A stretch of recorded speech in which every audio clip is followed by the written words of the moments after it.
Selamat berjumpa kembali di dalam layanan audio Sahabat Seperjalanan. Hari ini adalah hari Senin 8 Maret 2021. Tema renungan dan saat teduh kita dengan judul Kebiasaan Memaksa. Kebiasaan memaksa. Firman Tuhan terambil dalam 1 Korintus 12 ayat yang ke-12. Demikian bunyi firman Allah. Karena sama seperti tubuh itu satu dan anggota-anggotanya banyak. Dan segala anggota itu sekalipun banyak merupakan satu tubuh. Demikian pula Kristus. Mari kita berdoa. Bapa yang di dalam surga, kami bersyukur bahwa Tuhan sudah menciptakan kami di dalam keberbedaan.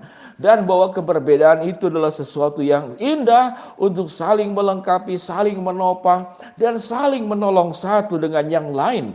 Dan biarlah ya Tuhan kami boleh belajar untuk membuang satu kebiasaan yang seringkali dimiliki oleh setiap kami masing-masing secara tidak disadari, yaitu kebiasaan memaksa. Terima kasih ya Bapak, di dalam nama Tuhan Yesus kami berdoa. Amin. Sahabat seperjalanan yang dikasihi Tuhan, ada sebuah pertanyaan, mengapa Tuhan membiarkan Adam dan Hawa jatuh di dalam dosa? Bukankah Tuhan bisa kemudian menolong mereka, menjaga Adam dan Hawa untuk tidak jatuh di dalam dosa? Di sini ada satu bagian yang bagaimana Allah memberikan kepada kita, yaitu free will, yaitu kehendak bebas di dalam diri manusia yang pada dasarnya di dalam kekudusan. Namun kemudian manusia menyalahgunakannya. Sewaktu manusia menyalahgunakannya, manusia seringkali bertindak tidak adil kepada Allah. Lalu yang disalahkan Tuhan, bayangkan. Allah memberikan kehendak bebas kepada manusia, namun kemudian manusia menyalahgunakan kehendak bebas. Lalu setelah berbuat salah, dirinya yang salah, lalu Allah yang disalahkan. Itulah sifat manusia. Adam dan Hawa memaksa bahwa Allah itu harus setuju dengan dirinya, bahwa Allah itu harus menjadi, dia pribadi Adam dan Hawa harus menjadi sama seperti Allah. Kebiasaan memaksa adalah satu bentuk keberdosaan di dalam diri manusia yang seringkali tidak disadari. Karena kebiasaan memaksa itu adalah menjadikan dirinya sebagai standar kebenaran. Apa yang saya pikir itu benar, apa yang saya rasa itu benar, apa yang saya inginkan itu harus dilakukan. Dan setiap orang dipaksa untuk menjadi sama dengan dirinya. Sedangkan firman Tuhan yang sudah kita baca tadi, 1 Korintus 12 ayat ke-12, apa yang dikatakan di sini? Karena sama seperti tubuh itu satu dan anggota-anggotanya banyak. Dan segala anggota itu sekalipun banyak merupakan satu tubuh. Bahwa Alkitab memberikan sebuah pengajaran di dalam satu tubuh kita sendiri, yang pribadi kita sendiri, diri kita sendiri yang cuma satu, memiliki ragam anggota tubuh. Dari mulai atas kepala ada rambut, ada alis, ada jenggot, ada kumis. Kita ada kepala, ada telinga, ada hidung, ada mata, ada kaki, ada tangan, ada organ-organ yang di dalamnya. Kita memiliki pembuluh darah, ada kulit, ada daging, ada otot, dan ada unsur air dalam tubuh kita. Kalau dijadikan sama, semuanya kita adalah air, maka kita jadi kolam. Kalau kita semua itu, anggota tubuh kita sama, semuanya tulang, maka kita menjadi apa? Ya kita menjadi tulang belulang, tengkorak. Kalau semuanya kita itu adalah daging, kita tidak akan bisa berdiri tegak karena kita membutuhkan tulang yang menopang tubuh kita. Kalau semuanya tangan, bagaimana saudara? Kalau semuanya tangan, kaki dan tangan Anda dua-duanya jadi tangan, atau dua-duanya jadi kaki, menyeramkan sekali. Sahabat seperjalanan, Allah sudah menciptakan keberbedaan itu untuk tidak dipaksakan satu dengan yang lain, untuk menjadi sama seperti kita. Kalau kita tangan, berfungsilah sebagai tangan, tidak usah paksa anggota lain untuk menjadi tangan. Kalau kita kaki, berfungsilah sebagai kaki, lakukan bagianmu. Tidak perlu pihak-pihak lain untuk dijadikan seperti kakimu. Bahwa engkau pekerja keras lalu merendahkan yang lain. Kamu ini orang yang berjalan di jalan, menopang seluruh tubuh, tidak perlu merendahkan.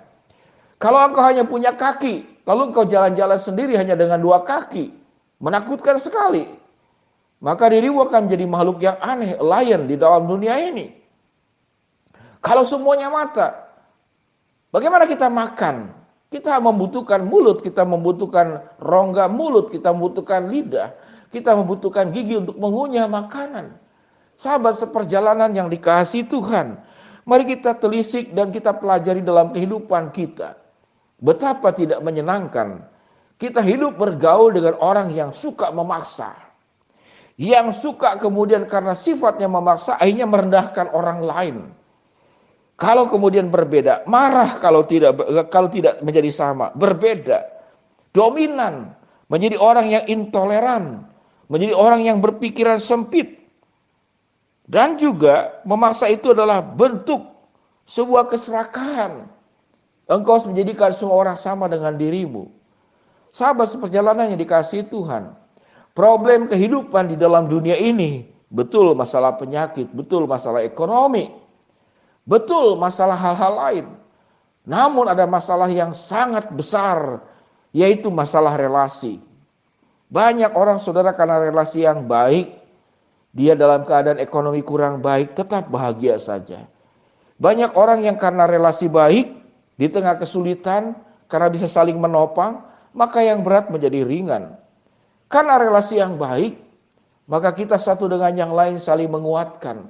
Yang kuat menolong yang lemah, yang sehat menolong yang sakit, yang berkelebihan membantu yang kurang. Sahabat seperjalanan yang dikasihi Tuhan, kebalikan daripada suka memaksa, yaitu suka saling melengkapi, suka saling menghargai.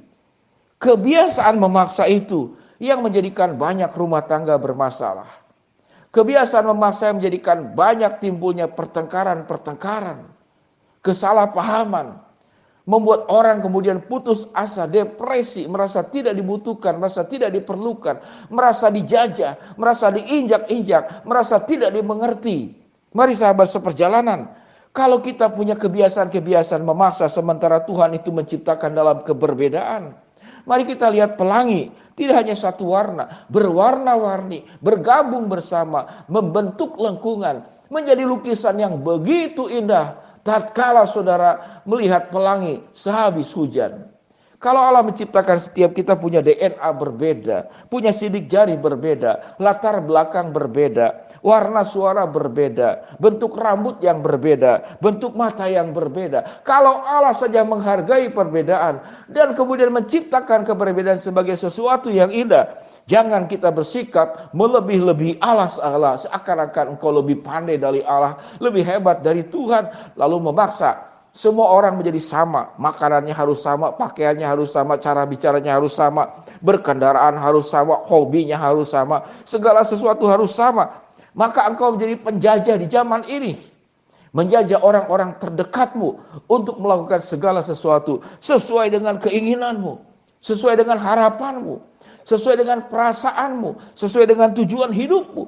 Sementara setiap orang punya rancangan, punya rencana, punya tujuan hidup, punya kepribadian, punya minat, punya hobi, punya tujuan apa yang ingin dikerjakannya secara berbeda. Sahabat seperjalanan, hargailah perbedaan. Karena perbedaan itu bukan masalah salah dan benar, tapi masalah selera dan kebiasaan. Karena Allah pun juga menciptakan keberbedaan dan Allah menghargai keberbedaan. Biarlah di dalam keberbedaanmu engkau memuliakan Allah dengan bagiannya masing-masing. Buang sebuah kebiasaan buruk, yaitu kebiasaan memaksa.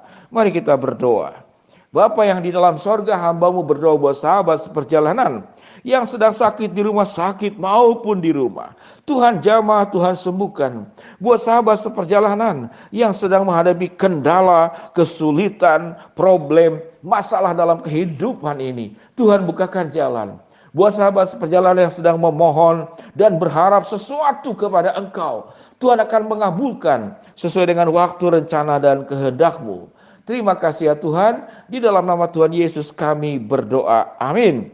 Shalom sahabat seperjalanan, hentikan kebiasaan memaksa dan buka sebuah kebiasaan baik, saling menolong, saling menghargai, saling melengkapi, sebagaimana Allah menciptakan keberbedaan dan anggota tubuh kita yang berbeda-beda, namun menjadi sebuah kesatuan. Shalom, Tuhan memberkati kita semua. Amin.